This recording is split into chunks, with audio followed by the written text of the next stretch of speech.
Muhammad sallallahu alaihi wasallam sallallahu ala Muhammad sallallahu alaihi wasallam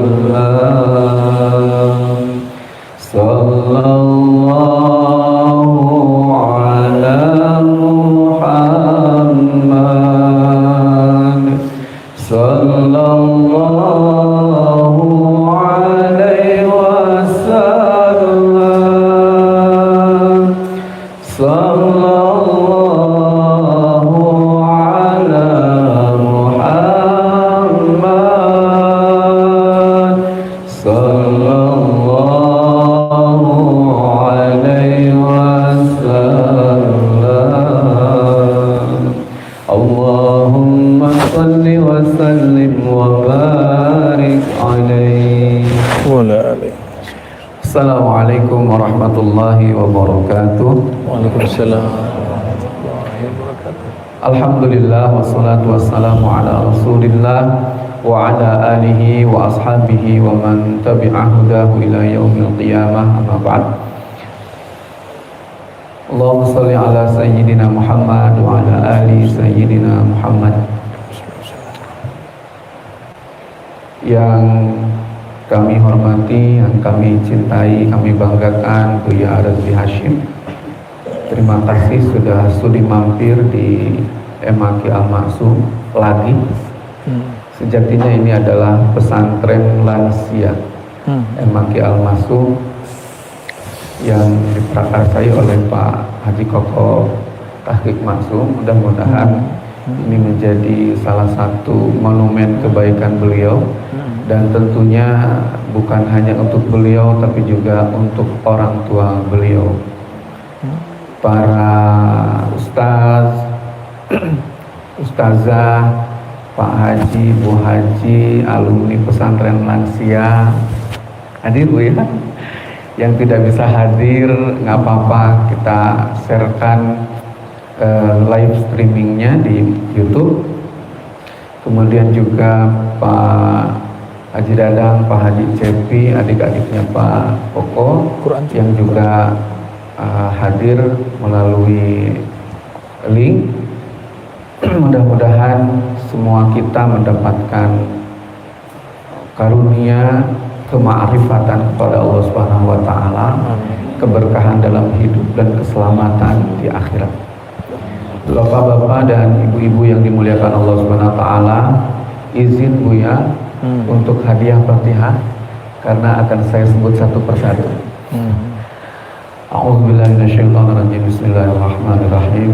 Ila hadratin Nabi Muhammad sallallahu alaihi wa azwajihi wa dzurriyyatihi wa ahli baitihi al-kiram. Syulillahi lahumul Fatihah. A'udzubillahi minasyaitonirrajim. Bismillahirrahmanirrahim. Alhamdulillahi rabbil alamin. Ar-Rahmanir Rahim. Maliki yaumiddin. Iyyaka na'budu wa iyyaka nasta'in. Ihdinas siratal mustaqim. Siratal ladzina an'amta 'alaihim ghairil maghdubi 'alaihim waladdallin. Amin. Thumma ila jami' ikhwanihi minal anbiya'i wal mursalin wal awliya'i wasyuhada'i was salihin wa jami'il malaikatil muqarrabin wal musannifin al mukhlisin wal ulama'il amilin wa jami' arwahi awliya'illahi ta'ala min masyariqil ardi ila magharibiha barriha wa bahriha. Syaulillahi lahumul Fatihah. A'udzu billahi minasyaitonir rajim. Bismillahirrahmanir rahim. Alhamdulillahi rabbil alamin. Ar-Rahmanir Rahim. Maliki yaumiddin. Iyyaka na'budu wa iyyaka nasta'in. Ihdinas siratal mustaqim. Siratal ladzina an'amta 'alaihim ghairil maghdubi 'alaihim waladdallin. Amin. ثم إلى جميع أرواح المسلمين والمسلمات والمؤمنين والمؤمنات كافة من مشارق الأرض إلى مغاربها برها وبحرها خصوصا إلى آبائنا وأمهاتنا وأجدادنا وجداتنا وخالينا وخالاتنا وعامينا وعاماتنا ومشايخنا وأساتذتنا ولمن اجتمعنا هنا بسببهم ونخص خصوصا ila ruhi. Silahkan sebutkan orang tua kita, bapak, ibu, kakek, nenek, paman, uang, orang-orang yang kita cintai dan mencintai kita, termasuk orang yang pernah membenci kita. Kita kirimi Al-Fatihah khusus suami.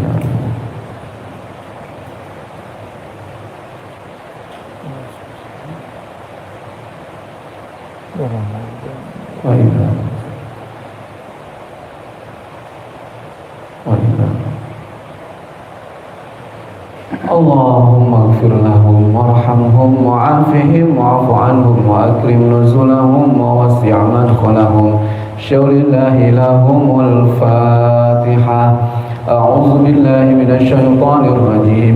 Bismillahirrahmanirrahim. Alhamdulillahi rabbil alamin. Arrahmanir rahim. Maliki yaumiddin. Iyyaka na'budu wa iyyaka nasta'in. Ihdinas siratal mustaqim. Siratal ladzina an'amta 'alaihim ghairil maghdubi 'alaihim waladdallin. Amin. Dengan keikhlasan hati kami mohon Al-Fatihah terakhir dihadiahkan khusus untuk orang tua kami di Al-Masum, Pak Haji Maksum bin Haji Sulaiman, Ibu Haji Aisyah binti Kiai Haji Masduki, Bapak Haji Nanang Iskandar bin Haji Maksum, Ibu Haji Erna Nuriyah binti Haji Maksum, Pak Haji Fatoni bin Kiai Haji Masduki, dan seluruh keluarga besar Al-Maksum yang telah mendirikan Al-Maksum Group ini. Kami keluarga besar di Al-Maksum mendapatkan manfaat sebab beliau-beliau. Oleh karena itu kecintaan kami pada beliau mengundang untuk membacakan selalu Al-Fatihah yang dikirimkan untuk beliau. Lahum Al-Fatihah. A'udzu billahi minasy syaithanir rajim. Bismillahirrahmanirrahim. Alhamdulillahi rabbil alamin. Ar-Rahmanir Rahim. Maliki yaumiddin.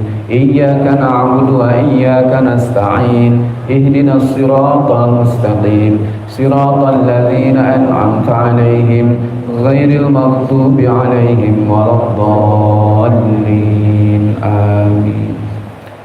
Terima kasih Bapak dan Ibu, wabil khusus Buya. Dan selanjutnya alhamdulillah pagi ini pada subuh kita sudah melaksanakan sholat subuh berjamaah, dan alhamdulillah pula yang jauh juga datang, yang tidak datang alhamdulillah Allah mudahkan supaya bisa tetap menyimak pengajian kita melalui YouTube. Dan kalaupun tidak pada pagi ini, mudah-mudahan pada masa-masa yang akan datang tetap masih bisa disimak. Dan biasanya Buya berterima kasih, syukur kalau ada tema katanya gitu. Tapi sesungguhnya tema diserahkan ke Buya. Hanya memang pada flyer yang kami kirimkan menuju akhir yang indah. Apapun yang kita lakukan sesungguhnya adalah menuju akhir yang indah. Kalau kata anak muda, indah pada waktunya, gitu ya Mas Pala ya.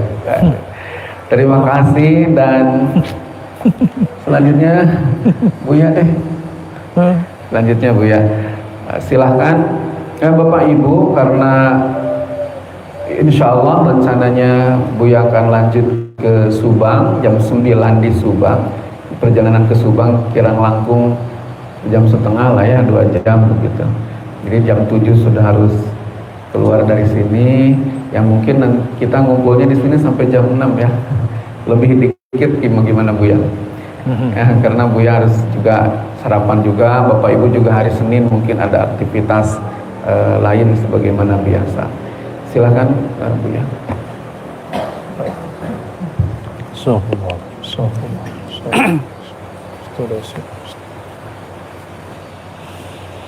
Assalamualaikum warahmatullahi wabarakatuh. Waalaikumsalam warahmatullahi wabarakatuh. Alhamdulillahilladzi naza'a ma fi sudurina min ghillin wa hiqdin. Asyhadu an la ilaha illallah wa asyhadu anna Muhammadan abduhu wa rasuluh. Allahumma salli wa sallim wa barik ala sayyidina Muhammad wa ala alihi wa ashabihi wa li baitihi wa dhurriyyatihi ajma'in. Amma ba'du, Allahumma bika asbahna wa bika amsayna wa bika nahya wa bika namut wa ilaika nushur. Asbahna ila fitratil Islam wa kalimatil ikhlas wa ala dini nabiyina Muhammad wa ala millati abina Ibrahim hanifa wa ma kana minal musyrikin. Allahumma inna nas'aluka khaira hadzal yawm khairan fihi wa ba'da.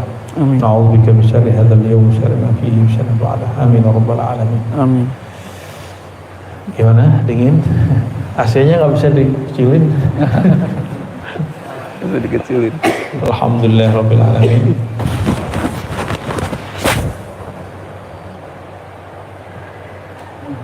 Insyaallah pagi ini kita akan mencoba sedikit membedah satu kisah yang ada di dalam surat Al-A'raf. Al-A'raf berarti tempat-tempat yang tinggi di surga. Nanti pada hari kiamat Allah Subhanahu wa taala memasukkan ahli surga ke dalam surga, ahli neraka ke dalam neraka. Dan di saat itulah nanti penduduk surga memanggil penduduk neraka. Oh, berarti penduduk surga neraka ini masih bisa komunikasi. Pakai kartu apa tuh ya? Pakai handphone apa tuh? Kita nggak tahu ya. Maka dalam ayat 44 nanti silakan dimulai ya. Ayat 44 sampai 50-an lah ya. وَنَادَى أَصْحَابُ الْجَنَّةِ أَصْحَابَ النَّارِ أَنْ قَدْ وَجَدْنَا مَا وَعَدَنَا رَبُّنَا حَقًّا. Kata ahli surga, hai penghuni neraka, kami mendapatkan apa yang dijanjikan Tuhan kami itu benar. Bagaimana dengan kalian yang dulu dikhabarkan kalau kalian kufur kalian akan mendapatkan siksa? Kalian dapatkah itu? Itu obrolan mereka. Qalu na'am ya. Fa hal wajadtum ma wa'ada rabbukum haqqan? Qalu na'am. Orang-orang di neraka jawab, betul, kami mendapatkan apa yang kalian kabarkan dulu. Kalau kufur disiksa. Kalau kata ahli surga, jadi dulu di waktu dunia ahli surga tidak vokal, tapi ketika nanti di akhirat yang vokal siapa? Ahli surga. Fa'adzana mu'adzinun bainahum an la'natullahi 'alal zalimin. Lalu ada malaikat yang berseru, malaikat yang berazan. Jadi ada azan itu, ada azan berarti memanggil untuk sholat, ada azan berarti i'lam, pemberitahuan. An, bahwasannya la'natullahi 'alal zalimin, kutukan Allah berlaku terhadap orang yang zalim.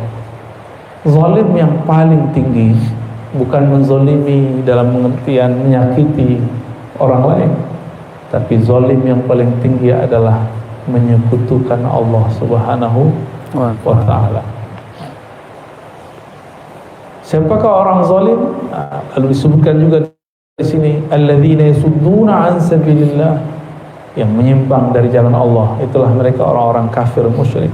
Wa yabghunaha 'iwaja wa hum bil akhirati kafirun.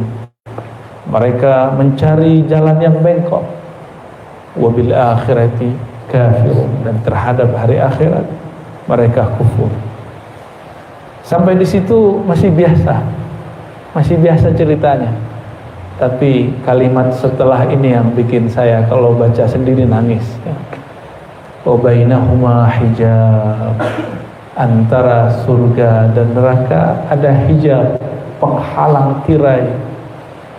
Penghalang ini apa sulitnya sebenarnya ahli surga ngasih air ke dalam neraka, tapi nggak bisa. Melihat ahli surga makan minum, nggak ada kepanasan. Orang-orang di neraka nangis, teriak. Apa kata mereka di ayat-ayat berikutnya? Ini kita pendek aja sampai ke ayat 50-nya. Wa nada ashabun nar ashabal jannah. Penduduk neraka mengatakan, menyeru, memohon kepada penduduk surga, an afidu alaina minal ma', tolong tuangkan sedikit sakaratul maut. Orang-orang yang percaya kepada Allah, rezekinya terus, nikmat rohani, nikmat batinnya terus sampai sekarang, terus sampai nanti di dalam surga. Di saat semuanya sudah berhenti mendapatkan nikmat kecuali ahli surga, maka penduduk neraka mengatakan, an afidu, tolong tuangkan sedikit saja air minum. Kira-kira gimana tuh? BBM naik, teriak gitu ya. Gimana ini? Air nggak ada. Diminta, afidu, tolong dong tuangkan sedikit saja. Akhirnya mereka berusaha untuk memberi. Setiap kali berusaha memberi, Allah tidak izinkan. Airnya nggak bisa masuk. Diambil satu kendi, satu gelas, dikirim, nggak bisa. Maka kemudian ahli surga mengatakan, qalu innallaha harrama huma 'alal kafirin. Allah telah harrama berarti mengharamkannya, melarang air ini, nikmat ini diberikan kepada orang-orang yang kafir. Tapi di kalimat sebelumnya, penduduk neraka ditanya oleh ahli surga. Wa nada ashabul a'raf, yang tinggal di tempat-tempat yang tinggi, ma aghna ankum jam'ukum ma kuntum tastakbirun. Jadi kalau kita ngomong tuh gini, dulu kan kalian nabung banyak, investasi banyak di dunia. Mana investasi kalian? Mana harta yang kalian tumpuk itu? Dan nggak ada, ya, nggak ada satupun yang masuk ke dalam alam setelah kematian. Makanya kemudian ada satu hadis, ma naqasat min sadaqatin, tidaklah berkurang harta sedekah, dia cuma pindah alam. Tapi kalau hanya ditumpuk, ya paling yang dapat bunganya bank, ya nggak diambil lagi. Tapi kalau kita beri, di dompet kita berkurang, di dompet zahir. Nih, saya kasih tahu, walaupun kita mengatakan ini duitku, tapi itu belum tentu rezeki kita. Sampai rezeki itu kita makan. Baju kita banyak, tapi rezeki kita hari ini cuma baju yang kita pakai. Yang di lemari itu bukan rezeki kita, belum. Maka uang yang di dalam tabungan itu belum rezeki kita, baru kita kumpulkan. Jam'ukum, yang kalian kumpulkan. Tapi kalau kita berbagi, kelihatannya berkurang secara nominal di dunia, tapi sebenarnya dia berpindah ke alam setelahnya. Bapak Ibu, saudara, sahabat-sahabat yang dimuliakan Allah, lupa kalau dingin ya. Alhamdulillah. Nah ini dialog. Berarti dialog ngobrol-ngobrolnya ahli surga masih ada sampai nanti. Masih ada. Nah, semoga ini pembukaan untuk membuat kita mau beramal ahli surga meskipun di dunia. Jadi kita segerakan amalnya. Tidur itu nikmat, Pak. Nikmat. Emang ada rasanya tidur? Apa rasanya tidur? Nggak ada rasa tidur. Tidur tuh gak ada rasanya. Mau tidur 3 jam, tidur 5 jam sama aja. Emang ada rasanya? Rasa apa? Manis, kayak seger. Ya, bangunnya bukan pas tidurnya. Cuma ingat sebelum tidur dan setelah tidur. Makanya Nabi mengatakan an-naumu akhul maut. Tidur itu saudaranya mati. Kalau di surga gak ada lagi kematian. Gak ada lagi kematian. Di neraka juga gak ada mati. Maka orang surga gak sempat tidur karena gak pernah capek. Orang capek itu isi perasaan yang capek. Nah, di ayat sebelumnya, ayat 43, wa naza'na ma fi sudurihim min ghillin. Kami cabut dari dalam kalbu mereka ghil, penyakit-penyakit yang membelenggu kalbu, yang bikin lelah, yang bikin capek. Maka kita perlu istirahat. Kenapa? Terlalu banyak di dalam pikiran ini sesuatu. Mau orang kerja, mau orang ngapain, tetap lelah. Ya, lelah hayati ya. Banyak yang nggak tahu lelah hayati. Apa itu? Apa tuh? Jadi setelah kita renung-renungi, kenapa di dunia ini kita butuh tidur? Karena itulah saat dimana terbebas daripada belenggu-belenggu kolbu. Jadi tidur itu melupakannya. Sedangkan di surga tidak ada lagi namanya lupa. Maka Allah cabut semua belenggu-belenggu kolbu, udah gak ada lagi. Di surga itu udah gak ada. Gak ada sama sekali. Maka orang-orang di surga gak pernah capek, gak pernah lelah. Orang kalau happy, energinya berlipat-lipat, benar ya? Saya punya guru, dikabarkan beliau ini sakit, udah hampir lumpuh, jarang sekali jalan. Ahli hisab, bukan hisab dulu, itu lain lagi tuh. Bid'ah itu cum. Dikabarkan dapat hadiah haji dari pemerintah waktu itu. Zaman-zaman dulu, zaman masih orde-orde sebelum ini. Orang lagi berbaring, tiba tidur langsung berdiri lalu sujud syukur. Orang bingung, ini katanya lumpuh, kok mampu berdiri, kok bisa sujud lagi? Tadinya sholat cuma di atas kasur. Dan sampai di sana tawaf biasa, kuat ya. Kenapa? Hatinya senang. Jadi orang-orang yang hatinya bahagia, energinya berlipat. Jadi kalau Bapak punya tim, punya anggota yang bekerja, bikin dia happy, maka mereka akan bekerja sepenuh hati. Seneng, mau ditawarin gaji lebih gede di luar, tapi kalau perasaannya nggak enak, dia pilih sama kita. Tapi jangan kecil juga gajinya. Yang bikin dia nyaman gitu.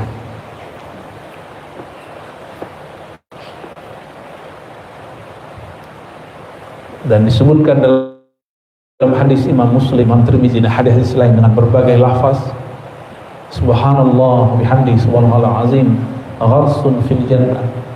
Ungkapan subhanallah bihamdi subhanallah azim itu adalah kebun-kebun surga, pohon-pohon surga. Pohon surga yang paling biasa kita lewati mi'ah masirah, Kita kalau jalan 100 tahun baru selesai, Pak. Jadi pohonnya rindang, cabang-cabangnya menjulang kemana-mana. Kita jalan dari bagian paling ujung ke ujungnya 100 tahun. Itu gede nggak tuh? Satu subhanallah wa bihamdi subhanallahil azim. Makanya Imam Abdul Hasan Syazili menjadikan wirid utamanya, salah satunya adalah subhanallah bihamdi subhanallah azim. Imam Al-Habib Abdullah Al-Haddad juga di ujung Al-Wirdul Latif menganjurkan baca subhanallah bihamdi subhanallah azim. Ya. Itu 100 kali. Mau mengamalkannya? Insyaallah. Ya. Subhanallah bihamdi subhanallah azim. Subhanallah. Ustaz, saya sibuk. Sibuk apa sih ente? Masuk baca subhanallah bihamdi azim dong, nggak bisa. Apa makna subhanallah? Kenapa kita kok merasa ini berat? Karena nggak ngerti bacaannya apa, nggak tahu motivasinya apa. Kalau dikabarin orang, kamu mau nggak kerja sama saya? Sebulan dapat kerja, dapat gaji, ya minimal 10 juta lah, langsung resign dari yang sebelumnya. Tapi kena macet, nggak apa-apa. Kita mau menempuh kemacetan cuma karena ingin dapat gaji dengan nominal tertentu. Berarti kita lebih percaya sama makhluk yang menjanjikan nominal di dunia daripada Nabi SAW yang mengabarkan benefit-benefit yang lebih tinggi, pahala-pahala yang lebih besar, keridhaan Allah yang tidak berujung. Gimana? Lebih percaya Nabi Pak? Tempat kerja? Nabi insyaallah. Tapi kenapa orang lebih semangat besok mau interview, besok mau kerja daripada dikabarkan Nabi ciri-ciri ahli surga wabil ashari hum yastaghfirun, di saat orang-orang sedang tertidur waktu geting ashar mereka mohon ampun kepada Allah, wiridan, zikiran. Mau enggak? Mulai malam besok walaupun sesaat saja, sholat witir 5 menit, 10 menit, istighfar, baca subhanallah bihamdi subhanallah azim. Bahkan dalam hadis-hadis yang sahih disebutkan Nabi sebelum sholat malam maka beliau conditioning subhanallah 100, alhamdulillah 100, Allahu akbar 100, la ilaha illallah 100, la haula wala quwwata 100, baru takbir. Namanya apa? Conditioning. Coba kalau dihitung subhanallah 100, alhamdulillah 100, Allahu akbar 100, la ilaha illallah 100, la haula wala quwwata, istighfar 100, cuma 600. 600. Ya, coba sekarang di diskon, di hadisnya cuma 10, berarti cuma 60. Mau ngamalin besok pagi? Sebelum subuh? Atau setelah subuh? Baik.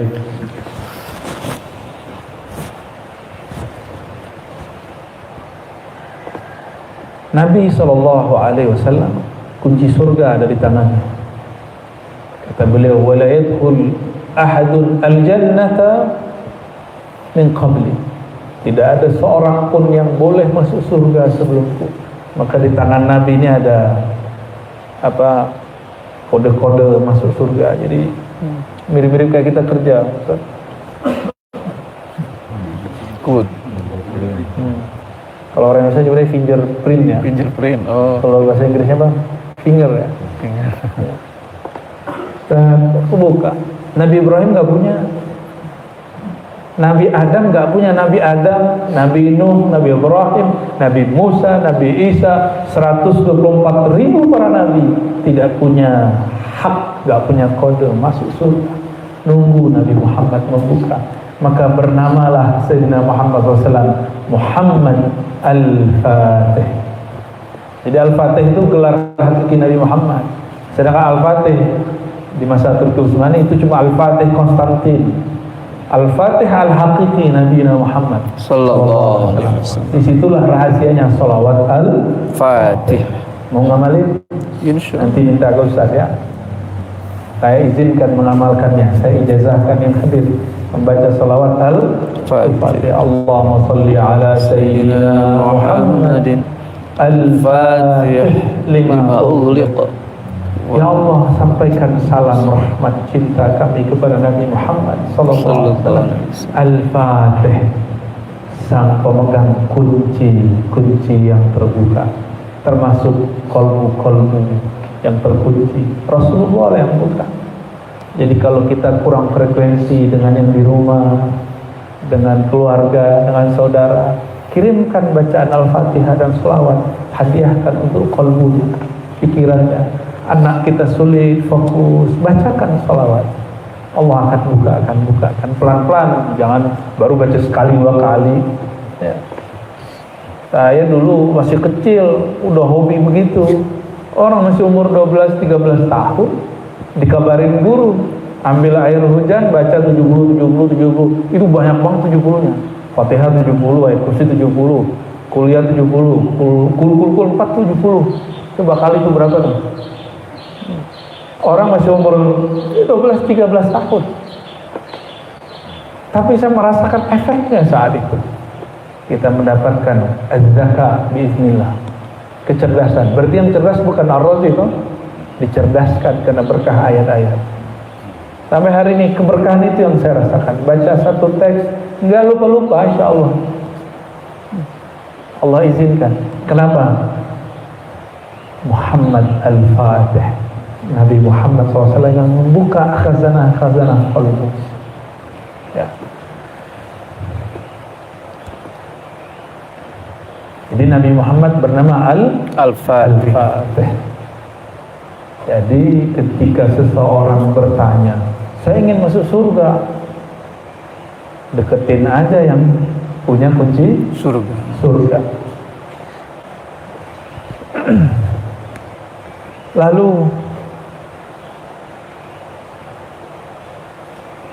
pantaskah kita membersamai Nabi Muhammad sallallahu alaihi wasallam? Nah, ini bagian inti pada pagi.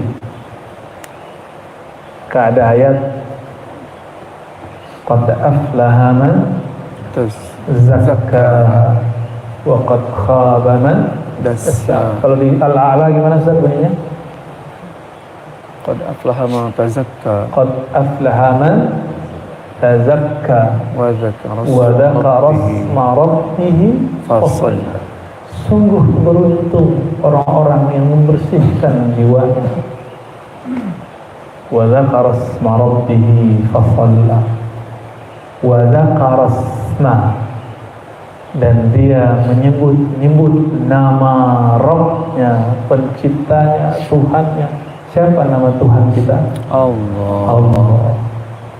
Sebut-sebut namanya. Itu ciri-ciri orang yang disebut oleh Allah aflah, beruntung. Mereka lah kekasih Allah di muka bumi. Mereka lah orang-orang yang kalbunya Allah buka. Itu lisan, keluh. Itu kalbu gak sanggup. Gunung, bukit ketika disebut nama Allah, mereka bergetar, bahkan hancur. Langit bumi tidak sanggup memikulnya. Tetapi Allah turunkan kepada manusia. Disebut manusia ini zaluman jahula. Mereka zalim, dikasih nama yang agung. Kok dicuekin? Jahula, betul-betul jahil. Jelas nama Allah itu wala dzikrullahi akbar. Menyebut nama Allah itu lebih besar dari segala-galanya. Karena kita nggak tahu hebatnya yang punya nama, makanya nggak pernah yakin kalau doa. Coba kenal siapa yang punya nama.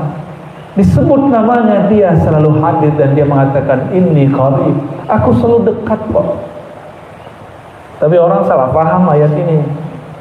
Digunakan ayat ini untuk membid'ahkan dan mensyirikkan tawassul. Nggak nyambung. Tawassul beda bab dengan berzikir. Ini ayat Allah mengatakan inni qarib. Jika hambaku bertanya tentang aku, katakan aku sangat dekat. Ana ma'ahu idza dzakarani. Kedekatannya dapat dirasakan jika dia sebut namaku, maka aku akan terasa bersama. bersamanya. Fazkuruni azkurkum, sebutlah namaku, aku akan sebut kamu. Panggillah aku panggil kamu. Ini pertanyaan yang saya sering ulang-ulang, masih ingat nggak? Berapa bulan yang lalu? Duluan mana yang menyebut? Duluan mana yang memanggil? Sebutlah aku sebut kamu. Lebih dulu kita atau Allah? Allah itu bernama Huwal Awwalu wal Akhir. Dialah yang maha awal, tapi dia juga menyebut maha akhir. Karena dia maha awal, dia yang sebenarnya yang pertama manggil kita, tapi terasanya terakhir. Huwal awwalu wal akhir, terasanya terakhir. Ini salah satu makna daripada awal dan akhir. Kita sebut ya Allah, Allah jawab ya abdi, wahai hamba. Itulah dialog Al-Fatihah. Dialog inilah yang terjadi dahulu waktu baginda Nabi Muhammad SAW diundang ke arasnya. Nabi Muhammad diizinkan memandang Allah di mana saja, karena sholatnya Nabi adalah memandang Allah. Anta'budallah ka'annaka tarah. Nabi kalau sholat mandang Allah langsung. Tapi bedanya kalau mandang Allah di aras itu sama dengan ibadah alam semesta. Coba sholat 2 rakaat di Masjidil Haram sama dengan berapa? 100.000. 100.000. Itu baru tanah yang tandus, tapi dulu pernah menjadi tempat tawafnya para malaikat, tempat tawafnya Nabi Adam, Nabi Yunus, Nabi Nuh, Nabi Ibrahim, nabi-nabi tawaf semua di situ. Maka kita muter sejenak di situ, sholat di situ sama dengan 100.000. Kalau naik lagi ke atasnya ada namanya Al-Bait Al-Ma'mur. Beribadah di sana lebih canggih lagi, lebih dari 100.000, dikalikan lagi nggak tahu berapa kalinya. Gimana kalau ibadahnya di Ka'bah yang lebih tinggi lagi, di tempat yang lebih tinggi lagi, lalu puncaknya aras Allah Subhanahu wa Ta'ala. Jadi Nabi itu sejenak saja di arasnya udah sama kayak ibadah alam semesta. Ini bukan menghadang-hadang, ini hitungan analognya itu. Jika di bumi tempat paling mulia bernama Makkah, Al-Bait Al-Haram, 1 rakaat di sana sama dengan 100.000 rakaat di luarnya. Gimana kalau di atasnya? Gimana kalau di atasnya? Di atasnya terus puncaknya adalah aras Allah Subhanahu wa Ta'ala. Yang mana Sayyidina Jibril nggak dapat izin masuk, karena dia nggak punya kodenya, ya. Padahal dia cahaya, tubuhnya Sayyidina Jibril tubuh cahaya, tapi dia terbakar melewati cahaya-cahaya yang lebih kuat dari ini. Nabi Muhammad SAW disebut nur ala nur, makanya Allah izinkan. Jadi tubuh Nabi itu cahaya semua. Oleh karena itu rambut Nabi yang tersisa hari ini, kalau orang-orang ahli qalbu dia melihatnya seperti cahaya.